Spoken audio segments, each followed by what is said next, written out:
Salom do'stlar, siz bu qiziq kanalni tomosha qilyapsiz. Biologiya o'qituvchisi talabalarga odam tuzilishini o'rgatishning g'aroyib usulini topdi.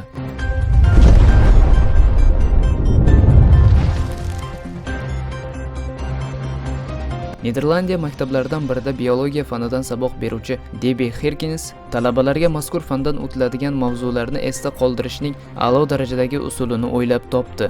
U o'z stoli yonida turib, mushaklar va organlar surati tushirilgan kiyimlarini kiyib oladi. Kiyimlarning oldingi qavatida esa suyaklar aks ettirilgan. O'qituvchining aytishicha, bunday noyob o'qitish usuli mana shunga o'xshash leggins kiyib olgan odamni ko'rib qolganida paydo bo'lgan. Maxsus kiyimni internet orqali izlagan direktorning bu masaladagi ijobiy fikrini olgach, ularni sinfga olib kelgan. O'shandan beri talabalar yana qaysi kuni shunday dars o'tilishiga qiziqishmoqda. Shu bilan rolik nihoyasiga yetadi. Kelgusi ma'lumotlarimizni o'tkazib yubormaslik uchun ekrandagi obuna bo'lish tugmasini bosing. Keyingi roliklarda ko'rishguncha, xayr.